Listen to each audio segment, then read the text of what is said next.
Dongeng dari Jerman, Jack dan Pohon Kacang. Dahulu kala, di pedesaan, hiduplah seorang ibu dan anaknya yang masih muda. Anak muda tersebut dikenal dengan nama Jack. Keluarga mereka termasuk keluarga yang miskin. Satu-satunya harta yang mereka punya adalah seekor sapi. Namun, lama-kelamaan produksi susu sapinya berkurang, sehingga mereka kesulitan untuk mendapatkan uang. Bu, sapinya tidak menghasilkan susu yang banyak seperti biasanya. Mungkin ia lelah karena diperas susunya setiap hari. Bagaimana jika kita jual saja sapi ini? Lalu uangnya bisa untuk membeli gandum, dan gandum itu ditanam di dekat ladang kita. Baiklah, Bu. Besok akan aku jual sapi ini untuk membeli gandum. Keesokan harinya, Jack mengelus sapi kesayangannya, lalu membawa sapinya ke pasar. Kau akan mendapatkan majikan yang sangat baik, sapiku. Terima kasih ya, selama ini sudah mencukupi kebutuhanku dan ibu.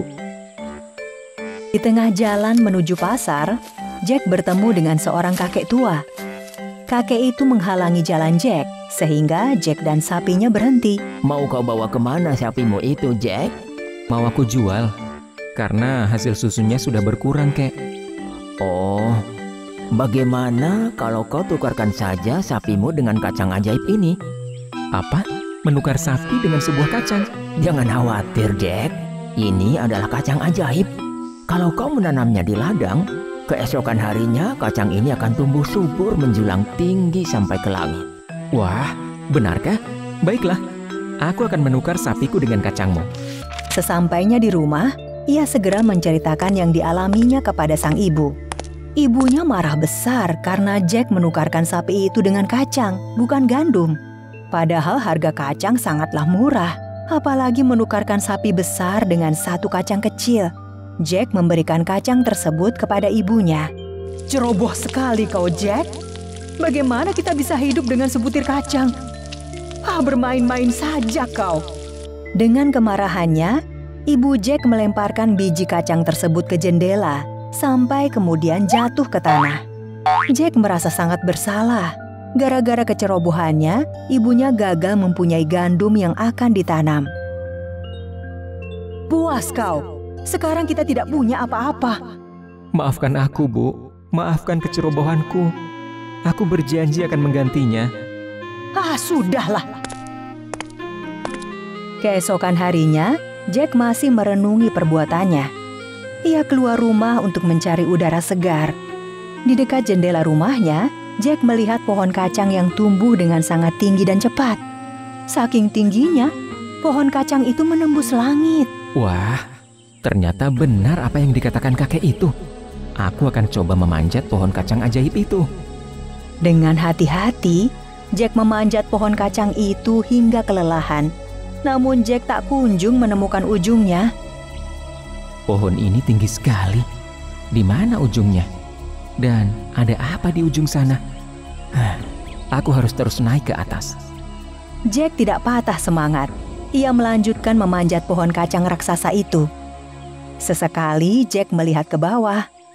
Rumah-rumah penduduk sudah tidak terlihat. Hanya ada awan-awan yang menggumpal di sekitarnya. Rumah sampai tidak terlihat lagi. Berarti aku sudah sangat tinggi. Sangat ajaib pohon kacang ini. Kesabaran Jack membuahkan hasil. Di atas, ia bisa melihat sebuah istana raksasa yang mengerikan. Sesampainya di depan pintu istana, Jack mengetuk pintunya dengan sangat keras. Hingga pintu besar itu terbuka. Terdengar bunyi kerak. Muncullah seorang raksasa wanita yang tersenyum ramah kepada Jack. Hai, ada apa, Nak? Mengapa kau mengetuk pintu istana?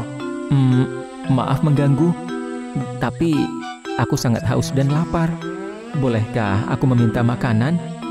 Kau sangat sopan. Masuklah dan makan di dalam saja. Jack menuruti perintah raksasa wanita itu. Ia masuk ke dalam istana yang sangat besar dan mewah. Wah, istanamu sangat besar. Ya, aku merawatnya dengan baik. Makanlah semua ini. Raksasa wanita itu menyiapkan banyak makanan di meja makan untuk Jack. Saat sedang asik makan, tiba-tiba terdengar suara kaki melangkah sangat besar. Dengan ketakutan, wanita itu berkata kepada Jack, Bersembunyilah. Suamiku datang. Sembunyilah di dalam tungku itu. Hah? Apa maksudmu? Sudah, lakukan saja. Nanti kau akan celaka jika ia melihatmu. Tidak lama, raksasa itu datang. Ternyata suaminya adalah raksasa pemakan manusia. Raksasa itu bisa mendengus. Ia merasa ada aroma manusia di sekitar istananya. Namun sang istri langsung mengalihkan perhatiannya. Aku pulang cepat. Siapkan makanan yang sangat banyak, istriku. Baik, sayang. Seperti ada bau manusia di sini. Tidak ada. Itu bau manusia yang kita bakar kemarin. Ini, makanlah. Setelah raksasa itu makan, ia menghitung pundi-pundi emas curiannya. Lalu ia mabuk dan tertidur. Melihat kesempatan itu, Jack segera keluar dari tungku dan pulang ke rumah. Namun, Jack tergiur dengan emas di depan raksasa itu. Wah, ada banyak emas. Aku bisa membeli sapi lagi. Akan aku ambil emas itu sebagian. Tanpa pamit dengan raksasa wanita, ia menuruni pohon kacang dan sampai ke rumahnya. Bu, pohon kacangnya tumbuh sangat tinggi. Ia benar-benar ajaib. Lihatlah, setelah aku menaikinya, aku mendapatkan emas-emas ini di istana raksasa. Hebat kan, Bu? Kau terlalu berani, Jack. Bagaimana jika raksasa itu mencarinya dan akan memakanmu? Jack tidak mendengarkan kata ibunya. Ia hanya bersantai-santai dan menikmati curiannya. Sehari-hari Jack dan ibunya menggunakan emas itu untuk biaya kehidupan keluarganya. Hingga emas itu habis. Dan Jack memutuskan untuk kembali ke istana raksasa itu. Aku akan kembali ke sana. Pasti di sana masih banyak harta yang bisa aku ambil. Jack memanjat pohon kacang ajaib itu dan kembali mengetuk pintu istana. Raksasa wanita yang baik hati menyambutnya dengan ramah. Mengapa kau datang ke sini lagi, anak muda? Ada apa? Aku lapar lagi. Perutku sudah bunyi dari tadi. Bolehkah aku meminta makan? Wanita itu hanya diam saja hingga terdengar kembali sebuah langkah kaki yang besar. Duk, duk, duk. Langkah itu semakin dekat. Jack segera bersembunyi di balik tungku. Suamiku datang lagi. Bersembunyilah di dalam tungku itu kembali. Raksasa itu datang dengan membawa seekor ayam, kemudian makan dengan lahap. Setelah makan, raksasa meletakkan ayamnya di atas meja dan berkata, Ayam, keluarkan telur emas untukku. Ayam itu berkokok, dan benar saja, ayam itu mengeluarkan telur-telur emas. Raksasa merasa sangat puas. Ia minum dan kembali makan, sehingga perutnya sangat kenyang. Sekarang raksasa itu tertidur. Tadi dia bilang telur emas. Wah, hebat. Aku juga harus punya telur emas dari ayam itu. Saat raksasa tidur, Jack diam-diam menangkap ayam itu. Dan dengan cepat menuruni pohon kacang, kembali hingga sampai di rumah.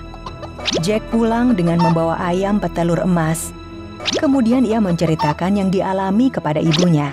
Aku membawa ayam petelur emas ini dari istana raksasa. Hidup kita akan semakin sejahtera, Bu. Daripada kau terus-terusan mencuri, lebih baik kau bekerja di ladang saja. Namun Jack tidak mendengarkan kata ibunya. Karena setiap hari ayam itu mengeluarkan telur emasnya, lama-kelamaan ayam itu mati. Dan Jack akan kembali ke istana raksasa itu. Ia memanjat pohon kacang itu dan sesampainya di sana kembali disambut raksasa wanita. Raksasa pemakan manusia itu datang. Seperti biasanya, Jack bersembunyi di dalam tungku. Raksasa itu sudah datang. Kali ini apa yang ia bawa? Aku harus segera bersembunyi di tungku itu. Sambil meminum sake, raksasa itu datang dengan membawa harpa dan berkata, Harpa, mainkan melodi yang indah. Dengan ajaib, harpa itu menyanyikan melodi dengan sendirinya sehingga membuat raksasa tertidur nyenyak. Wah, aku harus mengambil harpa itu. Saat raksasa sudah mulai tertidur, Jack berusaha untuk mencuri harpanya. Saat Jack mengulurkan tangan, ternyata harpa itu bisa berbicara. Tuan raksasa, ada manusia pencuri. Raksasa itu terbangun dan segera mengejar Jack. Jack dengan cepat menuruni pohon kacang dengan membawa harpa curiannya. Raksasa mengikuti jejak Jack. Rupanya kau pencuri emas dan ayam. Kemari kau manusia. Jack sampai duluan di ujung pohon kacang di depan rumahnya. Ia segera berteriak. Ibu, ambilkan kapak di gudang. Cepat, aku dalam bahaya. Ibunya datang dengan membawa kapak. Ibunya sangat takut melihat raksasa yang mengejar Jack. Jack segera menebang pohon kacang ajaib itu. Hingga pohon kacang itu roboh.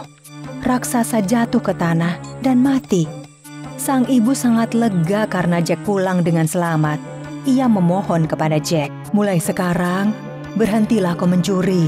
Lebih baik kau bekerja, maka Tuhan akan memberkati hidupmu. Maafkan aku, Bu. Aku menyesal. Aku berjanji tidak akan mengulanginya. Sejak saat itu, Jack bekerja keras.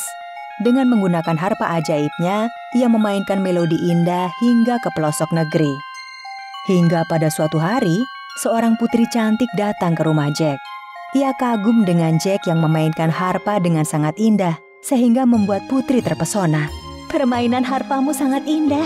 Aku menyukainya. Terima kasih, Tuan Putri. Akhirnya, Jack dan putri menikah. Berkat harpanya, Jack menemukan kehidupan yang baik.